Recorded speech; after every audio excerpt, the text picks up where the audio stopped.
you will never find solution. Connect with your prophet today and unlock the purpose 29th of your life. of January. Ndị Igbo ya dịrị unu na mma. Ndị Igbo ụmụnne m, ụmụ Chineke. Ya dịrị unu na mma ndị Igbo anyị. Ndị Igbo ụmụ Chineke. Ndị Igbo ya dịrị unu na mma. Ndị Igbo ya dịrị unu na mma. Ndị Igbo ụmụnne m. Ya dịrị unu na mma. Ya dịrị unu na mma. Ndị Igbo ụmụ Chineke. Ya dịrị unu na mma. Ndị Igbo ya dịrị unu na mma. Ya dịrị unu na mma. Ndị Igbo anyị ụmụ Chineke. Ya dịrị unu na mma. Ya dịrị unu na mma. Ihe ọbụla unu na-eme ya dịrị unu na mma. Ebe ọbụla unu nọ ya dịrị unu na mma. Unu nọ n'Aba ya dịrị unu na mma. Unu nọ n'Ọnịcha ya dịrị unu na mma. Ebe ọbụla ndị Igbo nọ, Chineke ofe rụrụ arụ zoro ha nri. Onye Igbo ọbụla Chineke na-anụ olu m. Chineke ndị Igbo gbakwuru na mgbe anyị nọ na nsogbu, mgbe nna nna anyị ha nọ na nsogbu, ndị Igbo agbara ọsọ gbagoro Chukwu ana m asị gị goziere anyị ndị Igbo anyị. Ndị Igbo ata n'ahụhụ. Goziere ndị Igbo ata n'ahụhụ. Ndị Igbo na-akpagharị ka atụrụ na-enweghị onye nche. Ndị Igbo na-achọrọ ihe ebe ọbụla ha nọ. Ala na-agba aghara. Chineke chekwara anyị ndị Igbo. Gozie ndị Igbo. Ndị Igbo bụ ndị nzuzu. Ndị Igbo nwere Chukwu, hapụ Chukwu, na-agbagharị ka atụrụ na-enweghị onye nche. Kamgbe Nnamdi Kanu jiri n'aka ndị iro, that is ọkụ adịzi over. Chekwa ndị Igbo Chineke. Chukwu chekwa ndị Igbo. Chekwakwana Nnamdi Kanu ebe ọbụla ọ nọ. Chekwa ya na ndụ na ahụ isi ike, ka ndụ ya dịrị na ihe na-anọ ka ala Igbo. Okwu m na-ekwu n'ụbọchị taa 29th of January 2024. This is the Master Prophet Young Joshua Yawins, the awakened one of the Biafran people, Biafran spiritual leader, the prophet and the founder of the new Igbo Biafran indigenous religion, Rufatna. Ụbọchị taa okwu m ga-ekwu ọ ga-ewute gị, bet ihe ewute gị nke ukwu, mara na iwe onye nzuzu. Onye okwu m ga-ekwu na-aga ewutewo onye tetere n'ụra, an idiot, onye riri eri, efulefu, atụ, ewu, onye apari kụrụ nne gị, apari kụrụ nna gị, apari kụkwara gị n'onwe gị, apari ga-akụ nwa gị if care is not taken. Apari ga-akụ nwa gị if care is not taken, because you nwere nzuzu. Ihe m ga-ekwu ga-agba gị agba, ya na-agba gị agba, because it shows me nwere nzuzu. Nne gị wu a slave, nna gị wu a slave, gị na onwe gị ga-awụkwa ohu, nwa gị ga-awụkwa ohu, nwa gị ga-awụkwa ohu. Ọ gosiri na iwu onye nzuzu. You are an idiot. Iwu ewu. Ị ga-egene ntị. Onye ọ na-agba gị ga-eme gịnị? Ị ga-egbu m egbu. Ị ga-eme m gịnị? Ele ihe ị ga-eme? They are working one of the Biafran people, Biafran spiritual leader. Eji m ọfọ mmiri anụnụ n'ala Igbo kara aka. Eji m ọfọ atọ mmụọ kara aka n'ala Igbo. Chineke Amadioha, Chikweke Ekpensu. Ị ga-eme gịnị? Ele ihe ị ga-eme? Mgbadi gị okwu, ele ihe ị ga-eme? Ị ga-akụ m arụsị, awụ m arụsị n'onwe m. Ị ga-akpọpụrụ m tu Chukwu, mụ na Chukwu dị na mma, maka ekpere m na Chukwu, ekpere m na Chukwu. Chukwu pụrụ ime ihe niile. Chukwu kere ndị Igbo, naanị ndị Igbo ka Chukwu kere. Ele ihe ị ga-eme m? Gbagodu m ele ihe ị ga-eme? Bam, ele ihe ị ga-eme? Ị ga-akụ m nshi, awụ m arụsị. Ele ihe ị ga-eme m? Onwe ihe ọzọ ị ga-eme. Dogene ntị iwu ewu onye nzuzu. Jie na ojii jilanụ na Ebuka Obi na Mbaka sị ha stop ideceive ụmụ nwaanyị anyị ka ha jee lụrụ di. Si ha kwụsị idestroy ụmụ nwaanyị anyị na-alụbeghị di. Everyday ha bịa nọ na chọọchị na-akọ aka, instead a ga na-eje chọrọ di, ka ha jee chọọ di, ka ha pakeji onwe ha ka di bịa lụrụ ha. Ebuka Obi na Mbaka na-edeceive ụmụ nwaanyị Igbo, ụmụ nwaanyị Ishikpe. Gwana Ebuka Obi si ya na they are working one of the Biafran people, Biafran spiritual leader, na asị ya kwụsị ịtụrụ na ndị Igbo ashị. Ihe ọjọọ jọrọ njọ wụ na mmadụ ga-atụrụ na nwanne ya ashị. Anyị niile wụ ndị Igbo, ụmụ Chineke, ụmụ Chukwu. Ele ihe anyị ga-eji atụrụ n'onwe anyị ashị. Ele ihe anyị ga-eji na-aghọrị onwe anyị. Ndị Awụsa na-aghọrị anyị, ndị Yoruba na-aghọrị anyị, ndị ọcha aghọrị anakwa anyị. Ndị Igbo anyị na-aghọrị onwe anyị na-eje. Gbanụ Mbaka na Ebuka Obi, ya bullshit open heaven. How many times ka Mbaka ka Ebuka Obi mere na this open heaven orila open? Ụmụ nwaanyị na-enweghị di eje wụsara na nke Ebuka Obi na-ege bullshit ye, na-ege rubbish. Are they not stupid? Let me educate you. Iji otore ka gịnị ewu and gị bịa kpọọ na fonu Chineke mee were mkpara kpụọ gị lunch bag, Chineke akpụọ gị ọkụ ewu ri ka gịnị. Ebuka Obi every week a date of open heaven, but that idiot miracle ya bidoro na the day achụpụrụ Mbaka ka ọ ghara ịdị na-eme crusade. The next day Ebuka Obi anointing adakwasị ya. So Mary apụta nyezie ya mkpara ya na-arụzi eme miracle. You are an idiot. Ọ dịsị ụmụ nwaanyị na-enweghị di wụsara na eke Ebuka Obi everyday na-akụ aka jee lụrụ di. Chineke akpọ n'ọkụ dozi idiot jee lụrụ di. Ụlọ ụmụ nwaanyị mgbọtọ ala Igbo, unu na-ezuzugharị na-achụgharị dachi idiot a na-akpọ Ebuka Obi and other bastards. Let me tell you something before you come against me. Let me tell you something. King James, the King of England, Google it. If I lie, then you can come against me. But if I'm telling the truth, then they be against me. Chineke akpọgọkụ mmụọ na ala nna gị akụgbuo useless idiot reka gịnị. Let me tell you something. Ka m gwa m ihe. Jee gwana Ebuka Obi na King James dere Bible. King James dere Bible. Ele ihe o kwuru.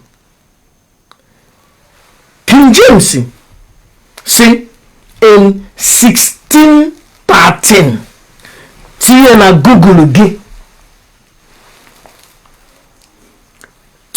Google gị. Itinye. Excuse me, something is playing. Itinye na Google gị. King James dere Bible. Ele ihe o kwuru na 1613. King James si na ya na-ara nwoke. Achọghị m ikwunye in a way ụlọ na-aga aghọta ya. So maka like ihe ya jee gbuo onwe gị because you are an idiot. Ịchọghị ịga n'eziokwu. Ọ sị na ya na-ara nwoke. Na Jizọs akụkọ ya kọrọ wa akụkọ onye na-ara nwoke. King James gaa na England, gaa na Buckingham Palace, he wetara gị the archives about King James, King of England. Jee ije nga ahụ ga-ele ya, ị ga-ahụ ya na King James si na ya na-ara nwoke. Na akụkọ ya kọrọ wa akụkọ onye na-ara nwoke. Ọwụhụ the working one kwuru ihe, ọwụhụ Biafran spiritual leader kwuru ihe. King James translated the Bible say na ya na onwe ya na-akpọ ntuli na Jesus Christ ye kwuru about it na-akpọ ntuli. So this useless, all these idiotic pastors and reverend fathers enwere n'ala Igbo, Chineke kpọọ n'ọkụ ebe ọ na King King James say na ya na nwoke ụlọ na-akụzile our people that bullshit. Again, the Bible, the Bible with the Flavians, that means the wealthy family in Rome at that time, Aponagi Rome or Ube Church, or from that time Zikojo Church, those idiots great. Somebody can spend 15 years a reverend father studying stupidity of the slave masters, stupidity in the highest level. Now a man will spend 15 years to study bullshit of the slave masters. Are you not idiot? Are you not stupid? Now, Flavians, when they begin this concept, that's him. Oh, Master Prophet, before the Flavians, and when the Old Testament, you're an idiot. Ndocha Muhabra na ala Ndoji for the first time. So approximately 300 years. It's approximately 2,500 years ago or 2,200 years ago. Ndocha wucha Ndoji niile chapụsha ha ihe nwoke ha ụmụ nwoke anụ amụtali nwa ndị nọ na Egypt, ndị nọ na Palestine, ndị nọ na Iran, ndị nọ na Iraq. Chapụshicha ha ihe nwoke ha anụ ha mụtali nwa. Ndị ọcha ndị brani ebido na-atụmasị ụmụ nwaanyị ime, na-atụm ụmụ nwaanyị ime. Ndị ọcha na-alahụli ọ ndị nwụfọrọni wu ndị nọ na ebe ya na-akpọ Israel. Enweghị children of God nọ nga ahụ. Ndị ọcha ndị ọcha Italians na Greek ndị brani ha nọ nga ahụ ala ha. Ewu rika gịnị priest ga-aga akpọ gị because they are useless idiots. Useless idiot. That's why. And enweli Igbo ọbụla sị na ya wee Jew, ya am idiot. Iwe Jew, we created or we ethnicity. You can say you are Hebrew, then fine. You can say ni we Igbo. Or Igbo awu religion again. Okay? Igbo ethnicity again. Being a Jew awu ethnicity or religion. Ewu rikagene.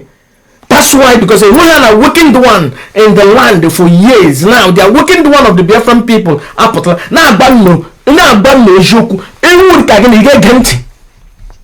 I have one again. Only on a private jet. A little go challenge him and Ishigi because you are useless. Nan the canon, I can deal. Maki, ewu, the cano. Nacho, tete, cano, mano. Because I'm a wicked mind. I know we idiots. Granted. The Flavians, they read the Bible. Ndocha nuna Israel, Ndocha na Allahone on the unfrone till today. The first prime minister of Egypt, go and Google it. First prime minister of Egypt, Oshi, the people who left here years ago were black. But the ones who return here are white. So that nanda chopuru ndoji ubaroso na that land ndoji. Na nde na abatazi ugbu ndocha ka akpọtagara na ha. Ewu rekagene. Ewu iwonyi Igbo we ewu atụ. Na ndị kano ewuru onwe tiga na aka ndị iro maka all those useless idiots a na-akpọ ndị Igbo. Now, the Bible was a product of the slave masters to control your coconut. Uburu iberibe gị, uburu apari gị. Ihe ndị ọcha ji dee akwụkwọ iberibe. Mụ na Divine Mother mere program the other day.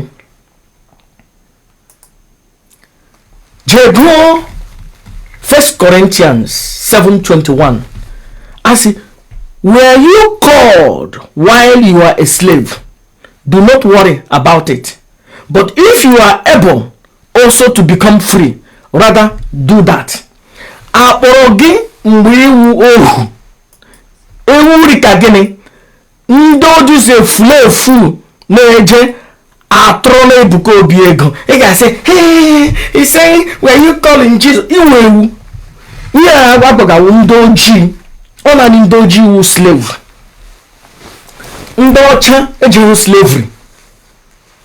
Asị, oh, what about the Jews eme slavery? Iwe atụrụ, iwe onye aparị.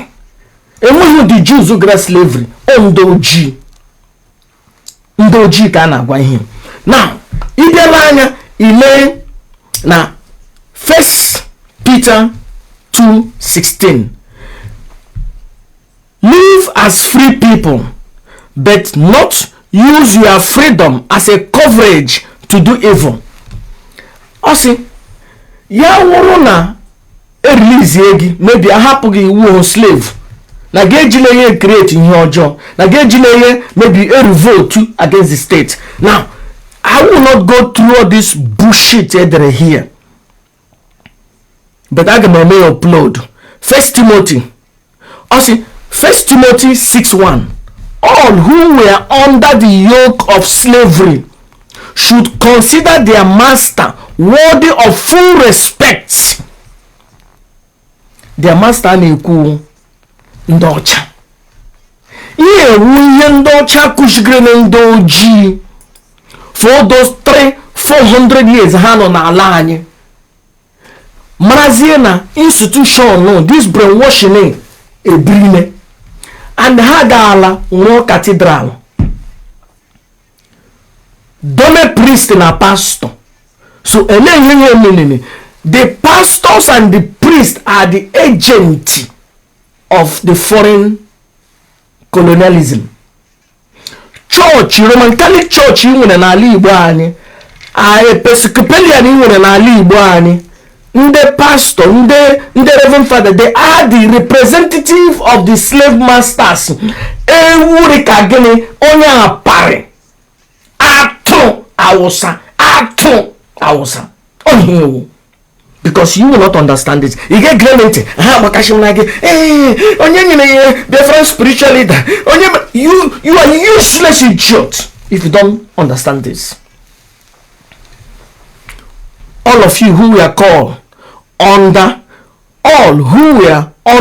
the yoke of slavery, consider your earthly masters. Ndocha, in that time, why the intakere, only program I neg, Lamaji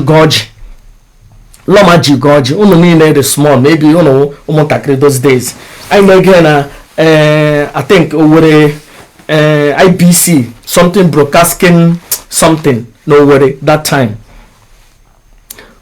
Onye ọcha na-ekpe ikpe ala, onye ọcha na-ekpe ikpe, Lamaji a translate ya. Ihe nwere mere n'ala anyị. Ugbu a ndị reverend father na ndị pastor na-eje ekpe ikpe ala, representative of the slave masters. Now, slave, Colossians 3:22. Slave, obey your earthly masters. Ewu rika gini onye apare ihe dere nga oshi onye afọrọkwa ibeku obey ndị ọcha. Onye abagana obey ndị ọcha.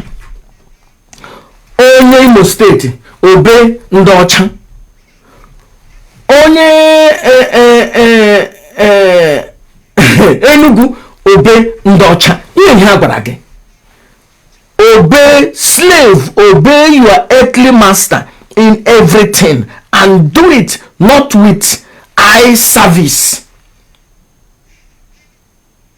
but with sincere of heart. That n'ime obi ọcha gị niile na gị mee obey onye ọcha gị gọrọ n'ala nna gị.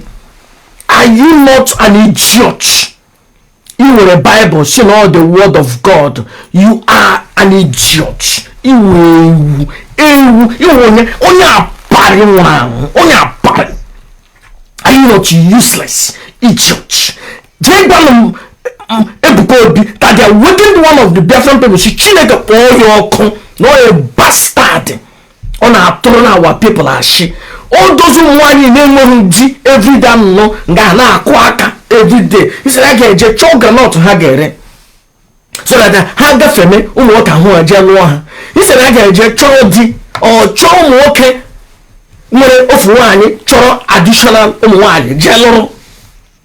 those useless idiots. I will try like Obikobi na brainwashing na asanishi. Let me show you this. Useless idiots. King James. Now, let's see. Deuteronomy. Okay, I don't want to read. I wanted to read Deuteronomy 24:7. Doesn't matter. Let me go. Ephesians 6:5. Slave, obey your earthly masters with respect and fear and with sincere of heart, just as you would obey Christ. Chineke or that bastard or come and Christ. Chineke or Jesus Christ or come.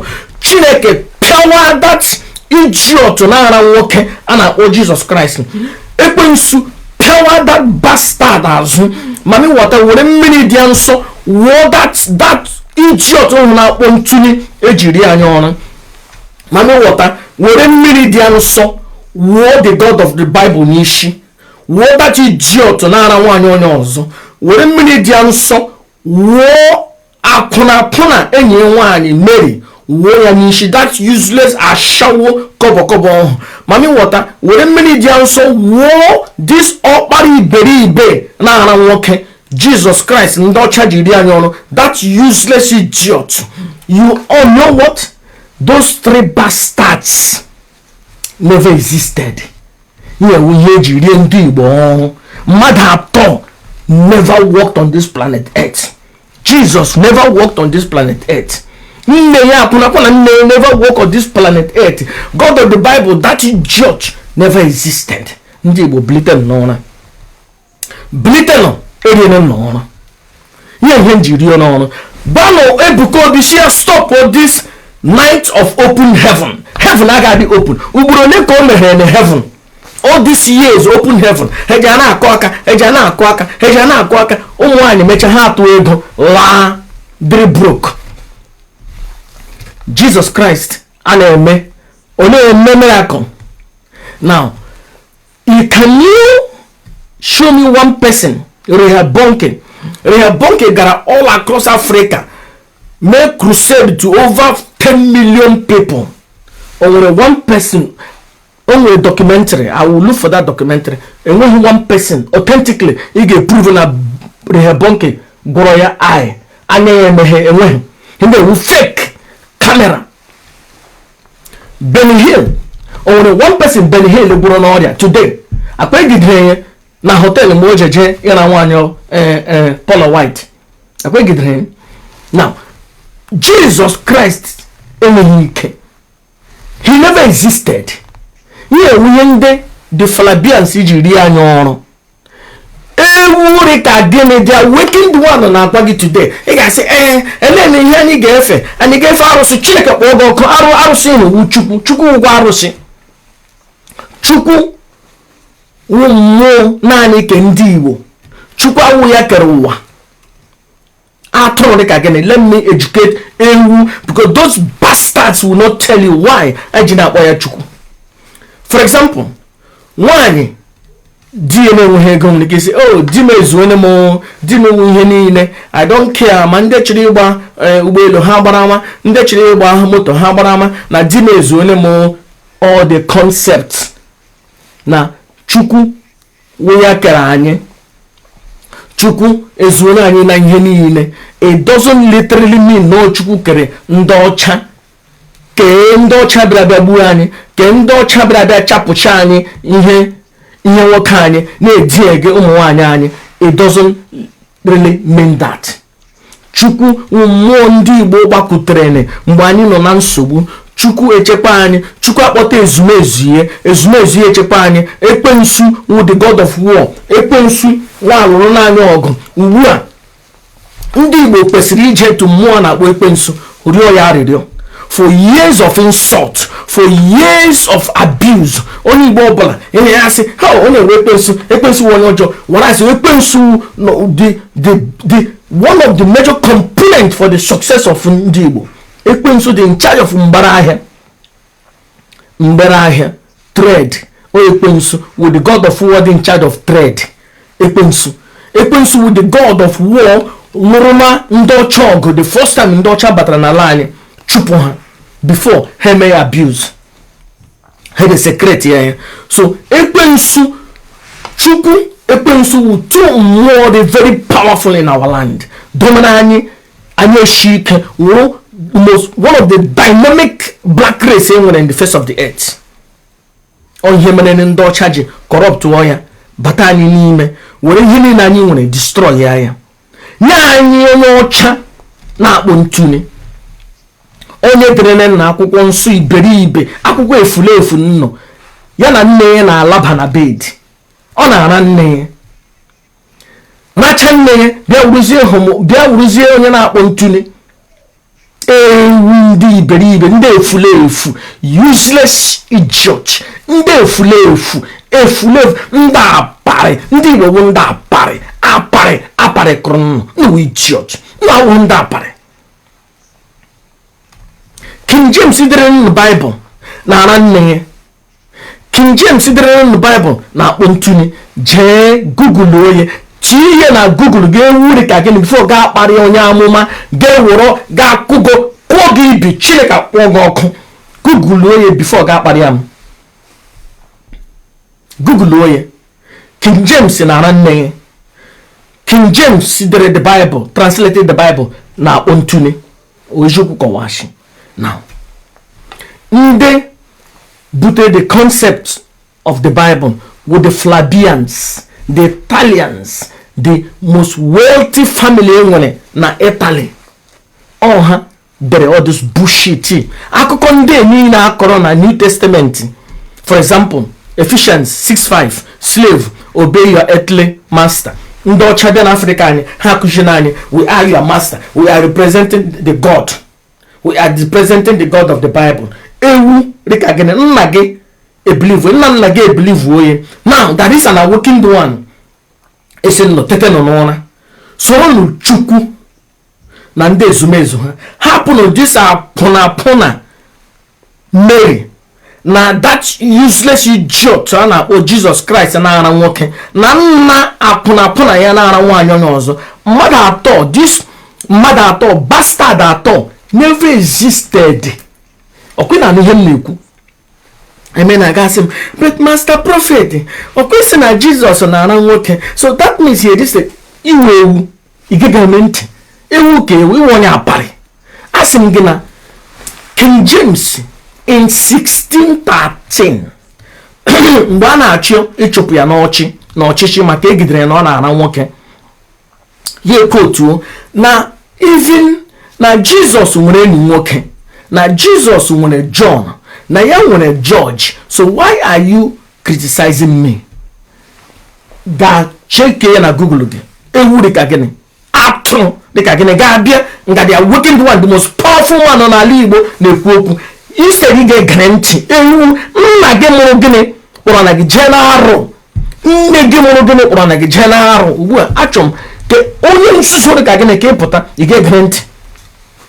Because nna gị ebiliteghị n'ụra, nne gị ebiliteghị n'ụra. On the awakened one chiri kpọpụta iji otu dịka gịnị pịa isoro Chukwu ka ofe rụrụ arụ zuoro mụ na gị nri, ka ofe rụrụ arụ zuoro anyị nri n'ala Igbo. Because ahụhụ ndị Igbo na-ata it is ozuwene oddly enough. Lee ihe na-eme ndị Igbo everywhere. Even lee ihe na-eme ndị Igbo n'ala Igbo. Lee ihe na-eme ndị Igbo everywhere anyị nọ. Even na Port Harcourt, na Lagos, lee ihe ụlọ anyị niile akụtacha na ya na because ihe ha na-eme ewu na nke si enwe ọgụ anyị aga enwe abandoned property.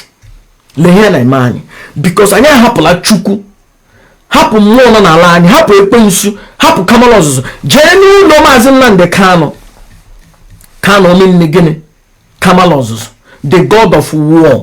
Ahapụla ya were ala kamala ọzụzụ nye ndị Episcopalian, nye ndị Deeper Life, nye ndị Catholic Church, nye ndị Redeem, nye ndị Adoration, nye ndị Bishop Efulefu Ebuka Obi. Were ala kamala ọzụzụ nyecha efulefu niile. Kamala ọzụzụ enweghị ala. Kamala ọzụzụ enweghị ala. Mmụọ kara aka, mmụọ kajara akaja enweghị ala, ewere ala nye ndị ọcha creatri. Bullshit ndị ọcha creatri. Are we not stupid? Then you nwere ike ile anya 100 years gasị that na enwere a spiritual man nọ n'ala Igbo. No, they are idiots. Enwere spiritual man nọ n'ala Igbo for the past 100 years. Eleghị ha kwuru. They were calling the God of the Bible. Gwam a prophet nọ n'ala Igbo today as I speak. Gwam a priest, Reverend Father nọ n'ala Igbo today onye Igbo as I speak. Ịmari prominent, popular.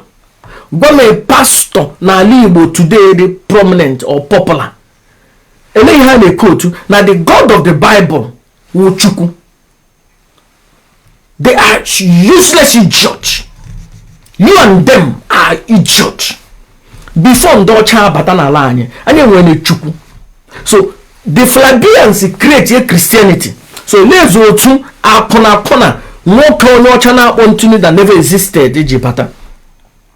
Master Prophet, you are contradicting yourself.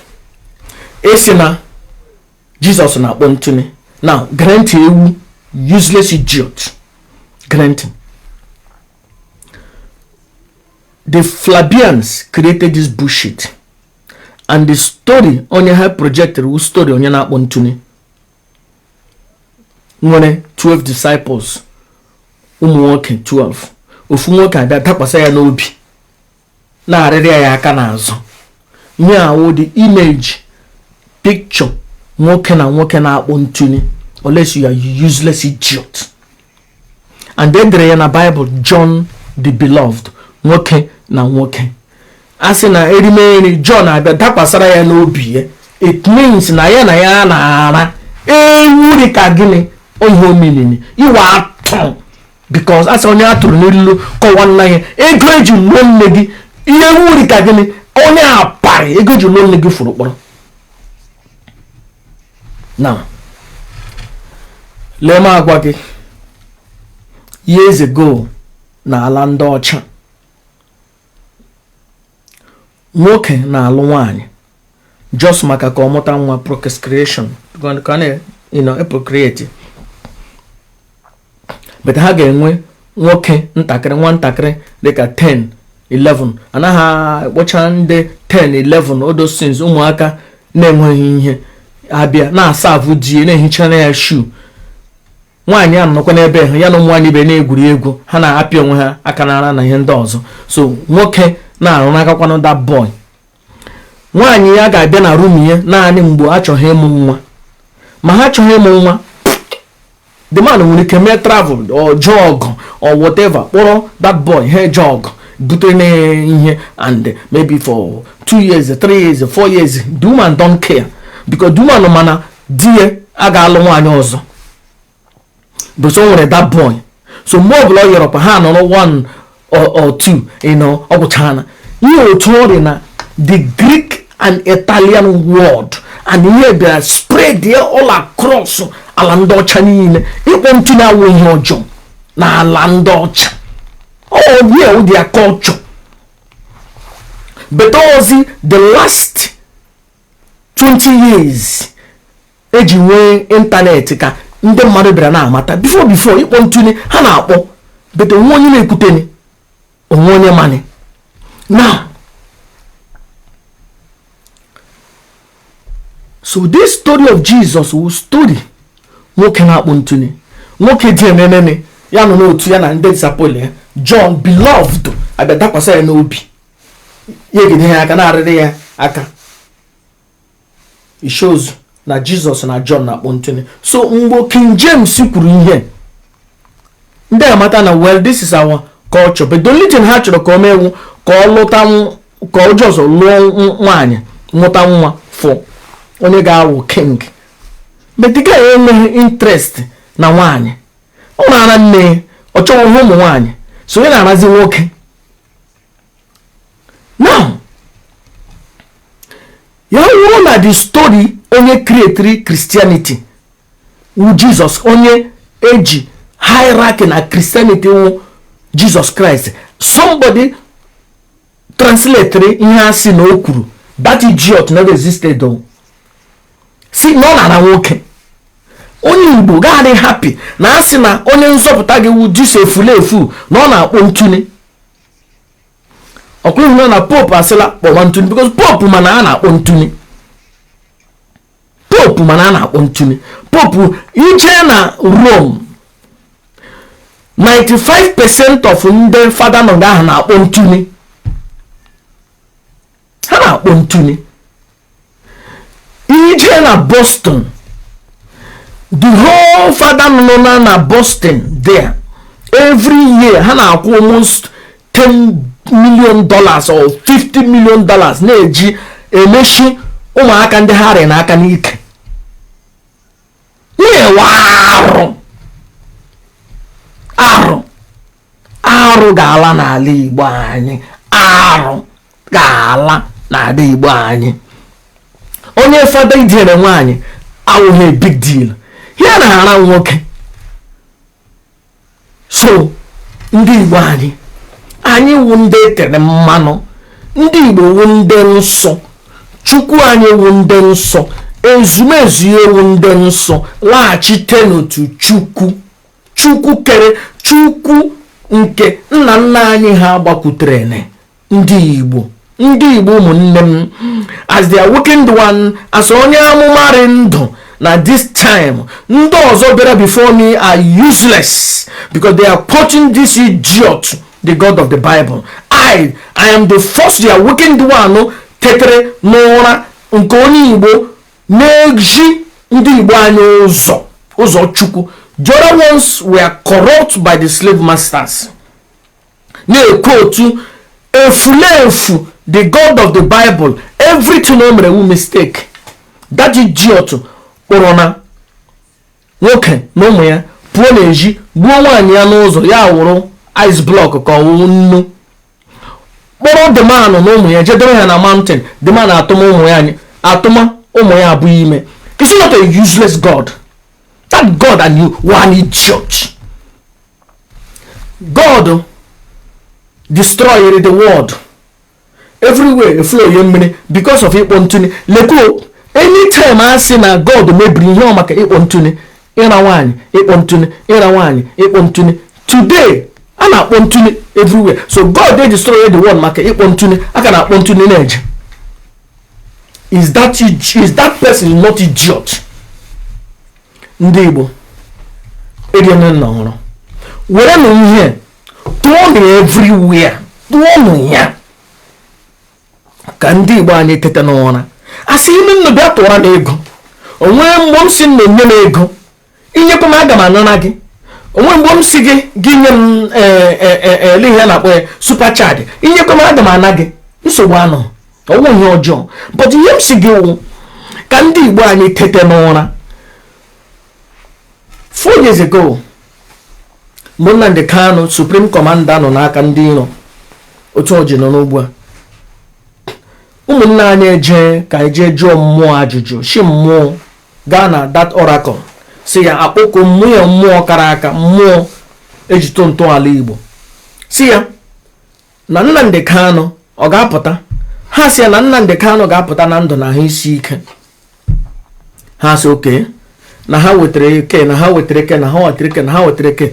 Ha si ngwa ma anyị ka anyị nwere onwe. Mmụọ ha si ya nnụnụ ndị efulefu na-echefuru na anyị mee nnụ ka nnụ nwere onwe. Ele ndị nnụ ga-akpọ na ọgwụ hụ ndị ọcha ka nnụ ga-akpọ na buru na ihe nnụ bubila ha eburu ma ọkụkọ ma ewu ma nkịta ma ihe niile ha eburu ya la. Ewu dị ka gịnị eleghị ihe ihe mmemme. Mmụọ nọ n'ala anyị si na nna gị enwere onwe maka nna ama anyị na-echefuo na anyị na nna nwere ọgbụgba ndụ. That's why ndị Igbo na-eji agụ ụmụ ha Chidebere ugbu a. This idiot, this Roman Catholic Church and those efulefu anụ ha agụ ụmụ ha aha Igbo. Shakana Glory. Onye be aga nwe Shakana, onye be aga nwe Sharara, onye be aga nwe Shababa, onye be aga nwe Shamama, onye be aga nwe Shakana Glory. Those useless things. ọgbụgba ndụ anyị na Chukwu nwere nwu, anyị ga na-etiga aha Chukwu na ụmụ anyị niile. Ndị mmadụ na-agụ ụmụ ha Chidebere, Chukwudị, Chukwu dị ụfụ, Chi na-azọ ndụ, Chi na-enye ndụ, Chukwu ebuka.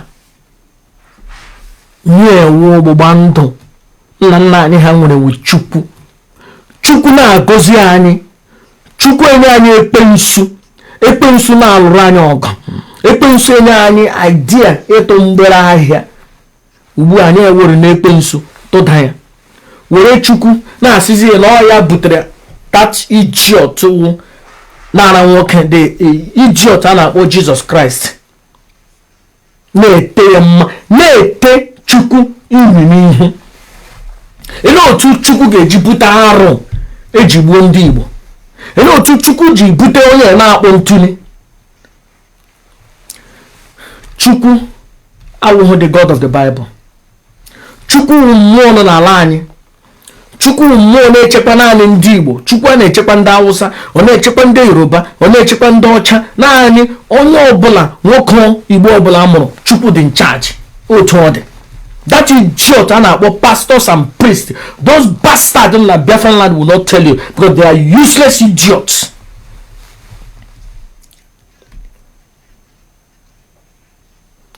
Blitenu. Ụmụ anyị na-enweghị di, everyday ha nọ na-ege Ebuka Obi, na-ege bullshit Ebuka Obi na-akọ. Ụmụ anyị na-enweghị di, onye ha na-ege Ebuka Obi ashịkwa, Ebuka Obi ashịkwa. That useless idiot na-ebe washi mwọtọ ala Igbo, na-efeed ha bullshit. Ndị Igbo tete nọ n'ụra, tete nọ n'ụra, ka ofe rụrụ arụ zone nne. Aga m end maka chejene. Chukwu gọzie nnụ, ya dịrị ndị Igbo na mma, dịrịkwara Supreme Commander of the Indigenous People of Biafra Nnamdi Kanu, ka ndụ ya dịrị n'ahịa na-anọ ka ala Igbo. Nnamdi Ezebiro, ka ndụ ya dịrị na Eke, dịrị na Nkwọ, dịrị na Oye, dịrị na Afọ. Akwakpọna m Eke, Nkwọ, Afọ, Oye, ka ndụ ya dịrị n'ahịa na-anọ nke ala Igbo. Nnamdi Ezebiro na-etinye Kanu. Ihe mmụọ ji mara ya wụ Ezebiro, ihe ndị mmadụ ji mara ya wụ Kanu. Chineke chekwa Nnamdi Ezebiro, the Supreme Commander of the Indigenous People of Biafra. Chekwa ya, kama n'ọzụzụ iwe wele gị ka obi gị dara jụụ n'ebe Nnamdi Ezebiro nọ, ka ọ pụta na ndụ na ahụ isi ike. Chekwa ya pụta, anyị ga-agba ya okwu ka ọ kpere Chukwu na ndị ezumezu ya. Nnamdi Kanu, Supreme Commander, nọ here. Ọ ya na-akpọ Chukwu okike abịama, but obi ya nọkwa na ke ndị ọcha ihe nọ na Israel. But mgbe ọ pụtara, anyị ga-atụ ụkwa jara ya eze na ihe ndị efulefu ka Supreme Commander kwụrụ na Chukwu anyị na ndị ezumezu ha, kperakwanụ kama n'ọzụzụ mmụọ nọ n'ala nna ya, ka ọ ferụrụ arụ zuore ya iri. Maka ha ga-agba onye akpara akpa na akpara ya akpa, ụmụnna ya lama, ya esoro ha lama. Ya wụrụ na otu ndị IPOB na-eji eri ya ụgbakọrọ ọtịlị na-egbu ya mma mmiri, ya wụrụ na Nnamdi Kanu ji kamala ọzụzụ ji duo ha n'iyi, ọ na-afụ eto onye ha niile. Ọ na-afụ eto onye those useless idiots. Ọ na-afụ eto onye ha because o ji Bible ji duo ha n'iyi. Lee otu ha na-eji egbu ya mma mmiri, lee otu ha na-eji eri ya ụgbakọrọ ọtịlị. Ala Igbo na-agba aghara. Ala Igbo na-agba aghara. Ndị Igbo tetenụ n'ụra, bilitenụ. Onwe onye m si ji egbuo mmadụ, onwe onye m si ree nwanne ya, onwe onye m si gbuo nwaanyị ya, onwe onye m si gbuo di ya, onwe onye m si were nwa ya, nne ya, nna ya ji nye ihe ndị mmụọ, onwe onye m si nye ya. Ihe m si nụ sọpụrụ na ha, nye na ha ewu na ọkụkọ na atụrụ, onye ha na-eri. Hapụnụ that useless idiot ndị ọcha butere na anyị, that nye arụ ebutere n'ala Igbo anyị. Ebuka Obi na ụdọ useless idiots nọ na Biafra, those useless pastors ji na-eri our people ọrụ. The priests, the reverend fathers in Biafran land and the pastors are the extension of the slave masters, because every year they tribute to the slave masters, because they have pattern, their business, company have creatory. Last year, Ghana, they're gonna be every year. They're gonna go to Canterbury. They're gonna go to Vatican. Life job, life mugu. Riwa people, riwa hobro. Chineke, ali wana barara. Inolum. Only 3 claims make become before get kuo ojo. Je Google King James that translated the Bible. Ona working. Ona ne. Onye drene the Bible. And don't worry, slaves. Ga Google the Flabians. All have been done this bullshit Christianity. I create any spiritual hierarchy. No, all those idiots to create here. Ka aji keep ndo ji heji na Africa. Ka ha keep ha calm. Slave. Ephesians 6:5. Slave, obey your earthly master. Earthly master. In that time, undocha. Each year to read this Bible. Jihibishi. Because Ebuka Obi now those idiots enyenegi wear a church card. Gabia. Now, what they are waking the one on your channel, it what the bondage of the mind. Every key, whatever bad luck, washing over our people, we really have bullshit. Slave, obey your earthly master. Slave, obey your earthly master. Titus 2:9-10. Teach slaves to be subject to their earthly masters in everything. To try to please them, to try to push them, not to talk back to them. That means make and do Igbo anyị na-achị ka ha may obey their earthly masters and let them not talk back. Are you not an idiot? Are you not an idiot? Read this Bible verse. Copy ya. See you na this video in the next 5 minutes. Ewu rika gini ga gini atro ibe ewu rika gini aga gụrụ akwụkwọ na akwụkwọ nsọ akwụkwọ ndị efulefu. We onye nsọ. Enwere dia working the one. Now, ịgbamara m okwu narị mma, but who efulefu ndị riri nna gị bullshit, rie nne gị bullshit. Ka m kọrọ gị akụkọ. My grandfather, around 1977, either 77 or 76, but I remember well, it's between, I think, 76. Akwanye sina okpaha that he's sick. One of my elder brother, my father sent there and kaiga no nene, daga ke alota na weekend. Animere tea. That time that actual tea, that tea na deka lemon, deka grass. Ako to waya ishie. So ishie and tea honey. Would kono le would hena boya chloroquine and oil chloroquine, camoclin, that yellow one. Le lilu and 18 mix in here young oil. Young ones, hey, here ricketing catholico, here ricanutine catholic and yes mpa and eating here catholic. Oh, Acharande young oil. Bakonan ketum, Rasha konon before 2 days. I had malaria, heavy malaria, Giamaka mosquito in the Tranayan in the village. Bani Lara, Yakuzi in Og. Because on a Ghana church, Dana of faith. ha rịa money ha were mmiri ṅụọ believe na Jesus ga-agwọ ha. That is why my grandfather ji nwụọ that time ọ nwụrụ maka ọrịa Jesus gburu ya. Another relative of mine agamakpọ ya nwaanyị akpa ha si ya amụkwala nwa ọzọ na ya amụkwala nwa again ya ekpere jee Zuzu jee to this kenete bleaching nọ na South Africa. Achọm ịkpọ anya ọ dị nga somebody agba m akwụkwọ but ya pụta agme prove Christ or ya kilomi ya pụta ma prove onwe ihe ọ ga-eme ya kwuo ma ewere ọfọ kụọ ya n'isi Chineke akpọ ya ọkụ fi igbu my relative. Ya sị ya na ya ga-atụrụ ime na Jesus ga-ehili ya na Jesus ga-protect ya. Nwaanyị eji tụrụ ime before 7 months afọ ya ere kashiana nwa anụzụghị na eriri afọ ya ere ene because doctor sị ya arịkwala ime na ala bekee ya ga-atụrụ ime awaziri ya afọ kupụta nwa chịpụtacha eriri afọ rere.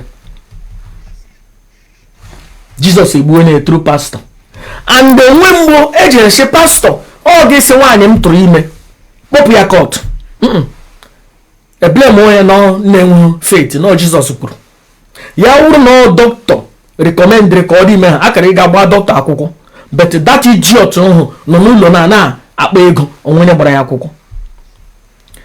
A lot of our people na-anwụ n'ala Igbo all pastors this useless idiot ndị reverend father na pastors na-egbu ha tete nọ n'ụra ka ofe rụrụ arụ zoro nne tete nọ n'ụra ka ofe rụrụ arụ zoro nne maka ala Igbo na-agba aghara mmụọ nọ n'ala Igbo anyị na-eche ka anyị bilite and awaken the mind a na-eri ya ọrụ anyị mara onwe anyị enwere onwe onye nwere onwe ga-enwere onwe but efulefu aga na-eri ya ọrụ na-eche enwe otu ndị ọcha ga-eji bịa rie anyị ọrụ for over 500 years na-eje 1000 years nke nwere Nnamdi Kanu nke nwere they are working one of the Biafran people ndị ọcha na-aka na-eri anyị ọrụ then elego na uru anyị bara uru anyị bara na nnụ uru anyị bara na nnụ uru ka gịnị uru they are working one bara na gị na-eshi na arụpụta ga bụrụ ọfọ nna m were ọfọ mmụọ mmiri kara aka n'ala Igbo anọ eji m ọta mmiri eji m nwaori eji m ndị ọzọ na-achọ ịkpọ aha eji m ọfọ ha ejikwara m mmụọ atọ kara aka n'ala Igbo. Shino na arụ Christianity wa arụ Catholic Church wa arụ ihe Ebuka Obi na dachi idiot Mbaka na-ezuzu ara wa arụ ndị fada wa arụ ndị pastor wa arụ ga-ala n'ala Igbo anyị arụ ga-ala n'ala Igbo anyị.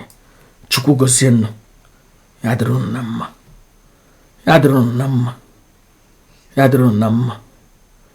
Chukwu gozie nnụ. The awakened one, ihe kwuru na-eme okorobịa dị mma onye amụma Yahuwa the great ya ihe kwuru na-eme okorobịa dị mma Biafra spiritual leader the awakened one ihe kwuru na-eme okorobịa dị mma onye amụma Yahuwa the great ya ihe kwuru na-eme okorobịa dị mma master prophet aka na-agwọ ọrịa ihe kwuru na-eme okorobịa dị mma onye amụma Yahuwa the great ya anyị sokwa gị n'azụ okorobịa dị mma master prophet onye amụma Biafra anyị sokwa gị n'azụ okorobịa dị mma onye amụma Yahuwa the great ya ihe kwuru na-eme onye amụma Yahuwa the great ya the difference is clear.